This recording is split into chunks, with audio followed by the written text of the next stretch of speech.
Quick, somebody call the doctor. I kind of enjoyed this movie. Do I need help?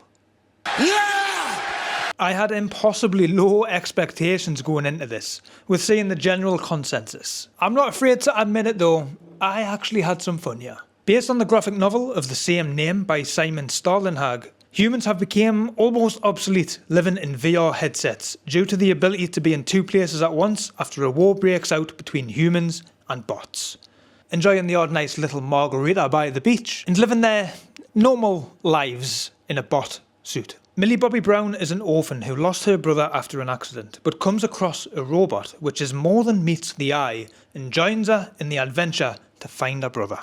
A totally unexpected and a really nice surprise as a Seinfeld fan as George Costanza shows up here. A small role and a bit of an ass, but nonetheless it was really good to see him. The movie has an interesting take on the robot takeover. This is not your bots from the likes of iRobot, but friendly, Walt Disney-like robots designed from cartoons. Stanley Tucci, I think that's how you pronounce it, plays Ethan Skate, a Mark Zuckerberg-like character who created these VR headsets. And he hires the help of the Marshal to track down Molly and her robot friend. There really weren't much of a villain, to be honest, rather weak. He feels like he's just doing evil things because, well, why not, I guess. But it is more about their journey into finding her brother. I really liked all the robot designs with a huge variety throughout. My favourite was Mr. Peanut, voiced by Woody Harrelson.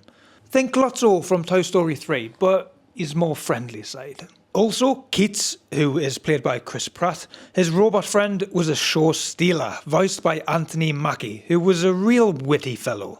Their relationship by the end though, it did get really weird, with Chris Pratt kinda hinting at the fact that he wants a sexual relationship with his bot. Yeah, that was exactly my face. Now, this is not mind-blowing stuff, nor is it all that amazing really, but it is just certainly watchable, and I would certainly say not to just go off of the bad reviews, because there is some out there. I rather enjoyed the underlying story, and the robots along the journey were really enjoyable, and I even chuckled with the odd quip. And of course, you can't beat a good pun, there's a good couple of them in here. Chris Pratt is, well, Chris Pratt. I expected him to get on my nerves for that exact reason, but he is in just enough where, to be honest, I enjoyed him here, as he wasn't too grating and overly involved. The CGI all looked really rather decent. Nothing remotely less than that would have been acceptable, with an absolutely astronomically absurd budget of $320 million. Even with such a budget, Chris Pratt's hair looks like he has just found an old wet mop head in his closet somewhere, and everyone just kinda went along with it. If you shaved off a good 15 minutes, I think it would have been a bit more of a tighter and concise story.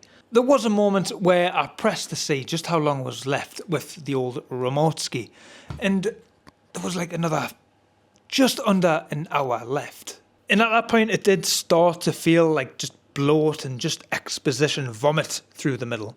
However though, I did enjoy the look of the world and the quirky characters, and I honestly can recommend this for a rainy day. I do think though, if I had paid to go to the cinema to see this, I don't know if it really would have held up so well. And it most certainly does not justify that insane budget. But for what it is, and the characters and the story, I had some fun with it. Am I crazy? Am I going to end up in a real life One Flew Over the Cuckoo's Nest documentary? Well, let us know your thoughts on the movie, and are you going to check it out if not? But do leave your thoughts down in the comments of the video below. I'd love to see you down there, and I will see you in the next video, which will more than likely, why not click on the one that is going to be showing up just right where my finger is? I'd say give it a go.